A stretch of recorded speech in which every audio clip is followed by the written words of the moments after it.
Well, hello, this is Andrew yet again, and this is episode 171.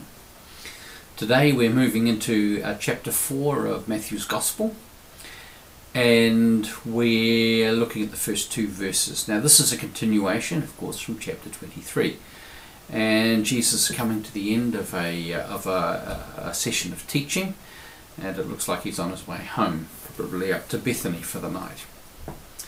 Matthew chapter 24 verse 1. As Jesus came out of the temple and was going away, his disciples came to point out to him the buildings of the temple. Then he asked them, "You see all these, do you not? Truly I tell you, not one stone will be left here upon another. All will be thrown down." The temple was 46 years in the building, if my memory serves me. It seemed inconceivable that it should be destroyed. So extensive, so solid, so permanent. Construction was almost certainly predated the birth of any of them. And what they'd have noticed was that this was an ongoing project.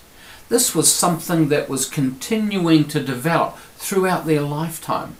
They watched as this thing just continued to grow. It wasn't static. It wasn't something that was a historical relic. It was something that was continuing to be developed and expanded. And the disciples were clearly in real admiration of it. Most of them didn't come from there. And so they're reflecting to Jesus that admiration. And Jesus tells them, it's all going to come crashing down. I wonder how this was for them. Surely it would have injected an anxiety into their consciousness.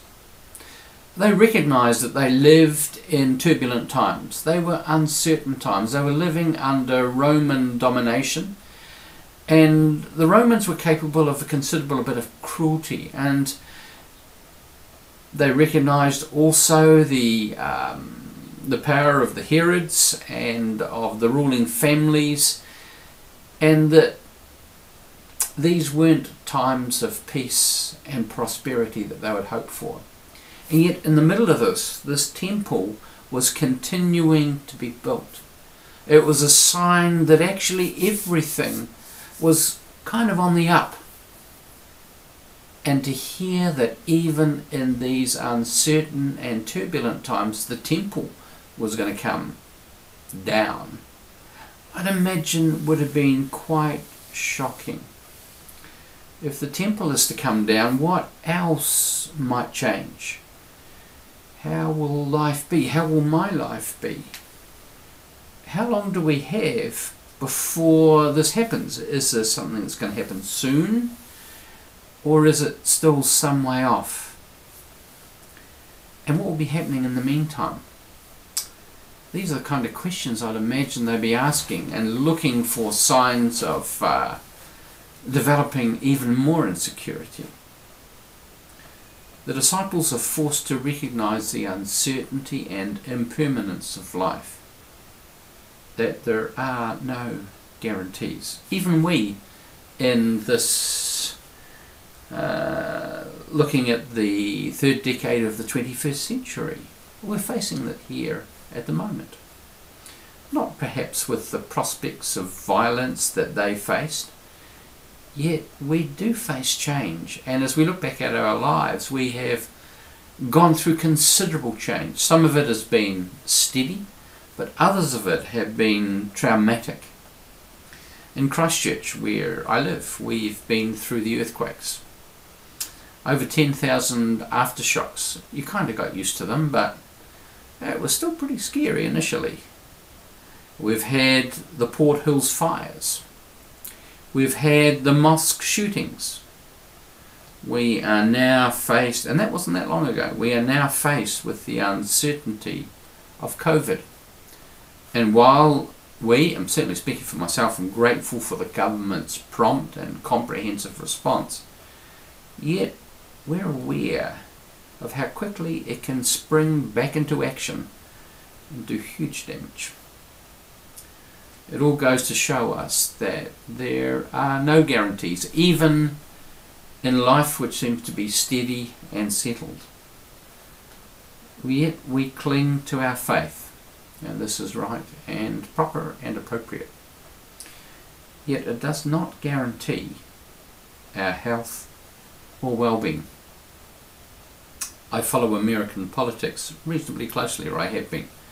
Recently online I was confronted by an American Christian who was not all concerned about COVID, as she had an unshakable belief that Jesus would protect her from it. She therefore disdained taking any precautions, would not wear a mask, as she was unconcerned to practice social distancing. For her, COVID was just not going to happen. Jesus was going to protect her. The tragedy is that I've heard others say the same thing. Some of them were reasonably significant pastors, and they're dead. COVID got them.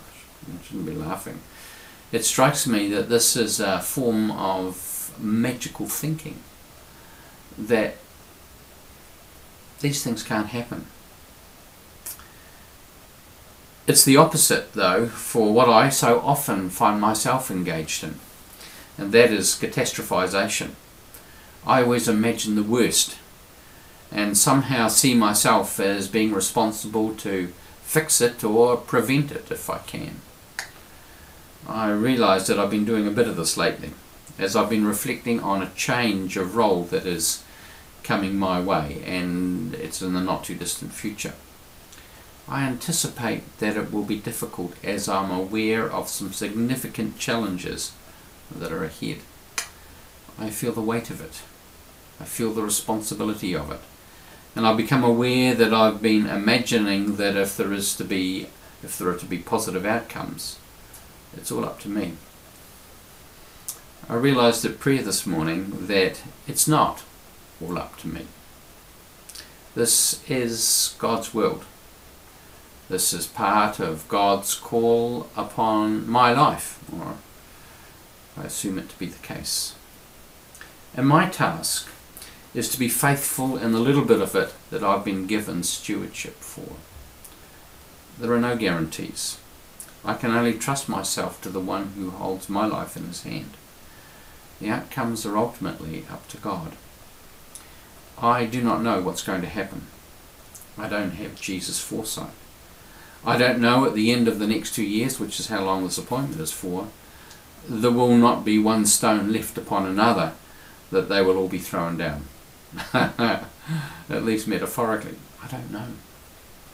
What I do know is that it's not all about me. What I do know is that in the face of challenge, it's the Christ inside of me that will see me through. It's in walking with the Christ who is in me, being faithful to him, listening to his voice, and strengthening myself in him that will see me through. Will everything go pear-shaped? It might. Will Jesus abandon me? No, he won't. Even if the worst were to happen, and it could, I'll not be left alone. Jesus won't abandon you either. Even if all the stones come tumbling down, his invitation remains the same, is to walk with him and to trust him. That remains sure. One of the things I've discovered over the years is that with all the changes that have happened, with the disasters that we've faced, that we've survived. If you told me beforehand that these things were going to happen, I'd have thought, how are we going to cope with all of that? Well, we did. And in many ways, we've actually thrived. Discovered a new sense of presence and of capacity to be able to roll with what comes our way. Does this mean that this will always be the case? By no means. As I've said, there are no guarantees.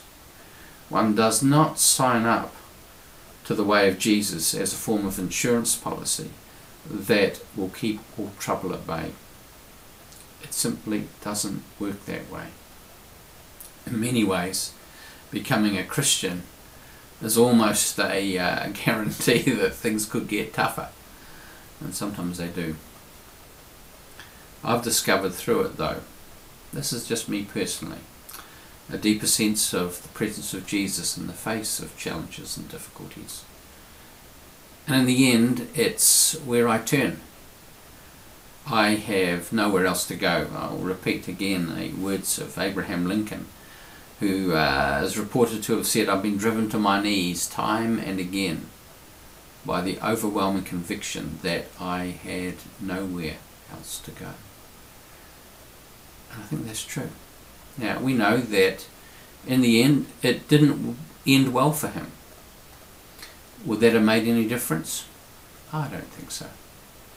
He would have still done what he did. He would have still sought to be faithful.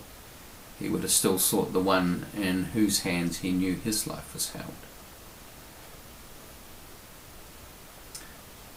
The disciples too, in this story, are going to discover this as Jesus ultimately lets them loose on the world. And what a life they led. They went to the four corners. The only one of the disciples thought to have died a natural death, that is, died of old age, was John. It's believed that all the others were martyred, yet they remained faithful. They knew what was ahead of them, and they knew that what was ahead was more than all they could ask or imagine. It's true also for us. Death ultimately is not the ultimate tragedy. It isn't, because death isn't the end. What is more tragic is a life that isn't lived. A life where we keep ourselves small, where we're afraid to step out, we're afraid to stretch ourselves, we're afraid to trust ourselves to the God who loves us and is committed to his well-being in us. So be at peace. And whatever challenges you're facing, you're not alone. God is with you. God bless you.